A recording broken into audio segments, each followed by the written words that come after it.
Monsieur le gouverneur de la région de Diourbel, Monsieur le préfet sortant du département de Diourbel, Monsieur les préfets, Monsieur les sous-préfets, Monsieur le président du conseil départemental de Diourbel, Monsieur le maire de la commune de Diourbel, Monsieur les maires, Mesdames et Messieurs les chefs de services régionaux et départementaux, Mesdames et Messieurs les coordonnateurs de projets et de programmes, Messieurs les chefs de village et délégués de quartier, Messieurs les présidents d'organisations de jeunes, de femmes, Mesdames et Messieurs, distingués invités, chères populations de Diourbel.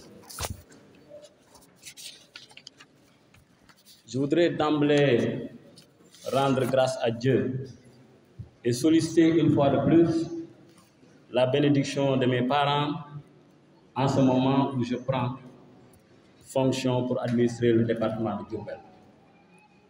Je suis animé par deux sentiments. Un sentiment de fierté, mais surtout de responsabilité. Fierté parce que la cérémonie qui nous réunit revêt à mes yeux une signification toute particulière.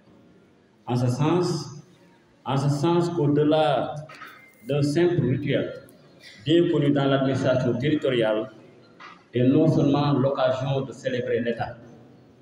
L'État dans ses principes de permanence, de continuité, de souveraineté, d'impersonnalité et de proximité.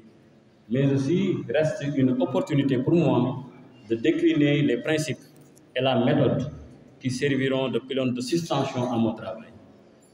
Responsabilité eu égard à la dimension symbolique et à la particularité très marquée du département de Diourbel, autant sur le plan du vécu administratif que du point de vue religieux. C'est pourquoi, Monsieur le gouverneur, je mesure avec certitude l'honneur qui m'a été fait par Monsieur le Président de la République, M. Macky Sall, en me nommant à la tête de ce département stratégique. Vous voudrez bien être mon interprète auprès de mes supérieurs pour leur transmettre mon sentiment de profonde gratitude. C'est toujours un honneur, un plaisir, une fierté et une chance incommensurable de représenter l'État et d'être au service de ses compatriotes.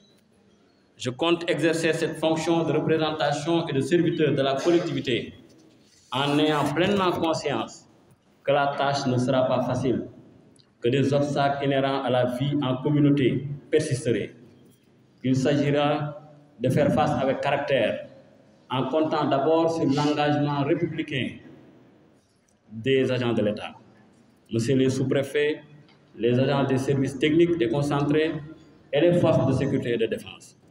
Je n'oublie pas, en citant cette famille d'acteurs, l'importance de travailler en étroite collaboration avec les autorités judiciaires, mais surtout les membres de la commission électorale départementale. J'aurai l'occasion de mieux échanger avec chacun d'eux sur le travail déjà accompli par mon prédécesseur, le préfet Khouma, et sur les défis qu'il nous revient désormais de devoir relever. Dans la même démarche, j'ai la volonté de travailler avec les élus territoriaux, comme avec les acteurs socio-économiques, sans oublier les acteurs associatifs, notamment ceux de la catégorie des jeunes et des femmes. Mon engagement est total pour porter avec chacun d'entre eux les problématiques du département et accomplir les percées qu'attendent légitimement les populations. Pour ce faire, je voudrais simplement à cette occasion vous donner quelques clés en vous livrant les grands principes qui vont guider mon action en tant que représentant de l'État et chef de circonscription. Ces principes s'appellent respect de l'État de droit, neutralité, efficacité et performance, et puis enfin proximité. Respect de l'État de droit, d'abord, c'est la moindre des choses s'agissant du chef de circonscription, mais également du préfet, dont la mission est d'appliquer et de faire appliquer la loi ou les règles qui fondent notre organisation sociale. Sans État de droit, il n'y a ni liberté, ni équité, ni paix, ni développement. Il importe tout de même de préciser que la loi n'est pas une base de négociation, comme certains ont parfois tendance à le croire. C'est une règle commune que nous devons respecter. Je peux vous assurer, Inch'Allah Rabbi, qu'il n'y aura de ma part ni rigueur, ni laxisme, simplement l'application des règles conformément aux principes qui fondent ou inspirent mes actes au quotidien. Le second principe qui guidera mon action, c'est celui de la neutralité. Cette notion est au cœur du fonctionnement de toute administration publique. L'État, les collectivités territoriales, les établissements publics ou structures publiques sont au service de tous, dans les mêmes conditions. De ce fait, chacun a les mêmes droits, mais aussi les mêmes devoirs. Je veillerai à la neutralité de l'État avec la plus grande fermeté. Troisième règle, l'efficacité et la performance. C'est un état d'esprit qui doit habiter chaque fonctionnaire ou agent de l'État, qui à son niveau peut trouver des voies d'amélioration du service que nous rendons quotidiennement à nos concitoyens. Service qui est, ne l'oublions pas, notre justification. Enfin, dernière ligne de conduite, une action publique de proximité. C'est le sens de notre administration. C'est aussi le sens de l'action menée par l'État pour créer des structures publiques proches des populations et qui rendent le service le plus accessible à tous, notamment aux personnes les plus éloignées ou les plus isolées. La proximité qui sera la mienne dans mon mode de fonctionnement ne voudrait bien évidemment pas dire intimité. Elle ne saura nullement me priver de mon libre arbitre. Monsieur le gouverneur, il n'est point besoin de rappeler la place stratégique qu'occupe le département de Diourbel, qui de ce fait bénéficie de l'attention particulière du gouvernement. C'est pourquoi je mesure pleinement l'importance que les petites autorités accordent au rayonnement de la ville, capitale régionale, et à l'organisation parfaite des cérémonies religieuses. Je m'engage à consolider les acquis. Pour le reste, bien qu'en définitive tout soit lié, une attention particulière sera accordée aux autorités, aux autres missions régaliennes de l'État, notamment la problématique de la protection civile, en particulier la lutte contre les inondations ou les incendies dans les établissements recevant du public, la veille sur la gestion des risques, la préservation d'un cadre de vie adéquat. La sécurisation des biens et des personnes, déclinée en termes de prévention et de lutte contre toutes les formes de délinquance et de menaces, l'amélioration de la sécurité routière, la gestion sans faille de l'ordre public. Enfin, le développement territorial harmonisé et l'émergence du département de Diourbel. Je m'engage à suivre et à mettre en œuvre la politique de l'État concernant l'éducation, la santé, l'accès à l'eau et à l'électricité, l'assainissement, l'entrepreneuriat des jeunes et des femmes, la protection de l'enfant et les programmes des filets sociaux, sans ignorer la place centrale de l'agriculture et de l'élevage. Sur toutes ces questions, je voudrais une fois de plus réitérer ma disponibilité totale et entière aux populations de Diourbel. Je m'engage à être à l'écoute de vos préoccupations, en ayant comme direction la diligence dans le traitement et le souci de l'intérêt général.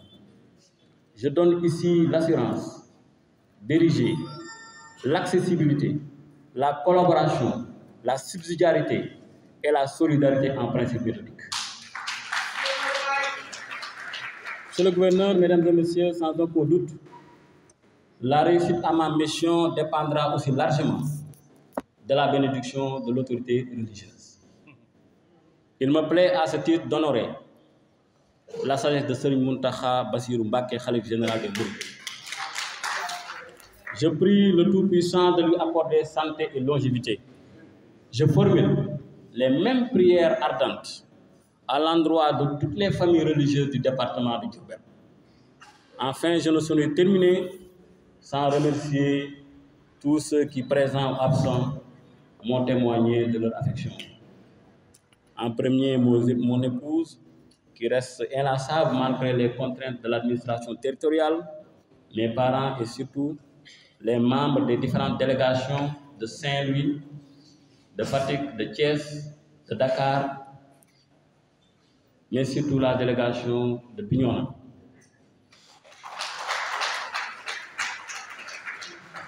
Cathy Bignona.